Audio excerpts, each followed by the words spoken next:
Hi, welcome to True Color Psychology. I'm Chaitanya, and today in this video I'm going to be talking about the inside of the mind of an abuser. So if you're intrigued to understand why abusers abuse, then in this video I'm going to be explaining why abusers behave the way they do, what makes an abuser abusive.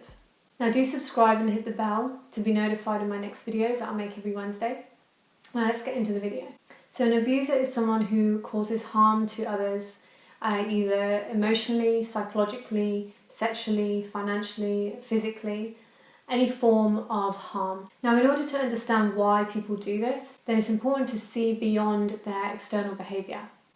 Now, armed with this knowledge, you'll be able to be empowered to identify what's healthy and what's not healthy, and you'll be able to understand what actually makes an abuser's mind tick the way it does.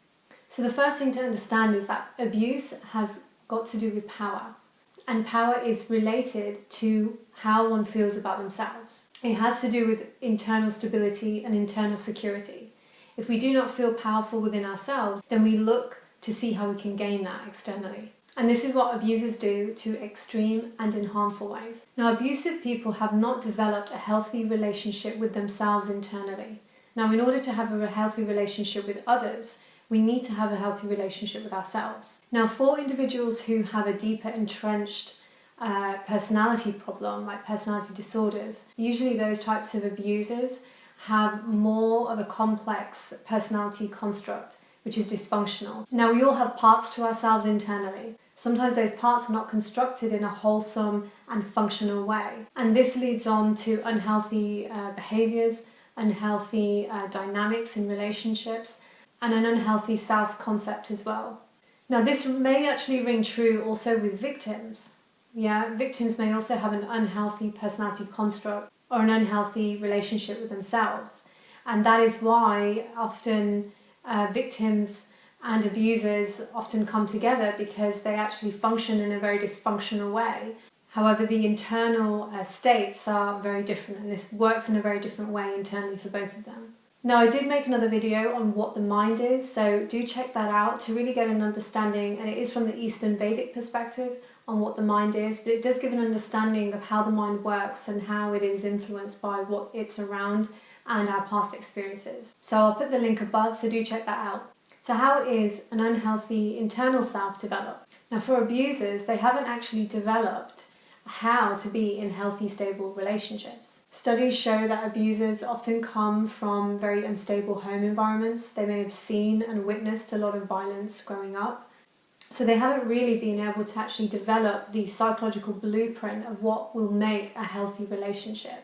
So they've come from a place often of not really understanding what a healthy relationship is in the first place. What are healthy boundaries? What is respect? What is really being able to value someone else? So because they haven't seen this growing up, they haven't been able to model it themselves. The second thing is that research does indicate that abusers are actually victims of abuse themselves. Many of them. Not always, but studies do show that this is the case. An abuser is often the victim who's overcompensating to gain the power that they've lost in the past. And now another potential cause of an abuser is emotional neglect. From early on, when young, they may not have received the love and the validation and the attention that they really needed to develop a healthy sense of self. And what happens is they search for this validation through control, manipulation, and abusing others. Now, how is this developed for a narcissist? Often growing up as children, narcissists were overvalued for their external accomplishments, such as their skills, their talents, or the results, or their grades, or even their good looks. And they were highly undervalued just for being who they are. Children really need to be validated just for being who they are, rather than being loved and validated for things that they produce or what they look like. Because that builds a sense of self that for me to be liked, I need to be doing this or looking in this way. And that is actually very damaging to children. Now, as a result of emotional neglect, not receiving the validation that they needed as children, witnessing unhealthy relationships, possibly being victims of abuse themselves, leads abusers to have extreme low self-esteem. In order for someone who doesn't feel very strong to feel powerful, they need someone or something to control. The abusive and controlling behavior is an overcompensation. It's an overcompensation for the lack of self-worth that they have internally. So to feel good about themselves, or just to feel secure, they need a victim to depend on. They need a victim to control.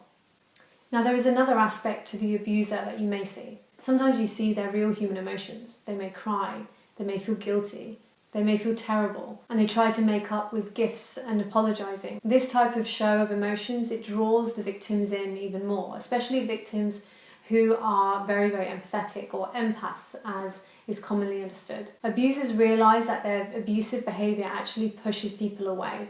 Now this taps into their fear of abandonment and rejection that they felt when they were growing up or as children. And the guilt taps into their unresolved pain from the past also. Now these emotions they can't handle for so long. They can't stay in this emotional place for too long. It's too damaging, it's too much for them. Because remember, an abuser has a very weak sense of self. Now this may turn into desperation, where they are pleading, they are over-emotional, they are promising, and they are apologizing. And then sometimes the victim believes this, that they're genuinely sorry. But because they haven't really learned how to be in healthy relationships and stabilize their emotions, the abuse continues. This type of behavior keeps the victim in the abusive dynamic, and then they maintain the position of power. Now all of this is happening subconsciously. All of these drivers and these unconscious patterns from the past in the abuser is probably completely unknown to them. Now although it may not look like it on the external front, abusers may seem strong on the outside. They may seem very charming, they may seem very loving, or they may seem very powerful. However, internally, they really and truly have a very weak sense of self.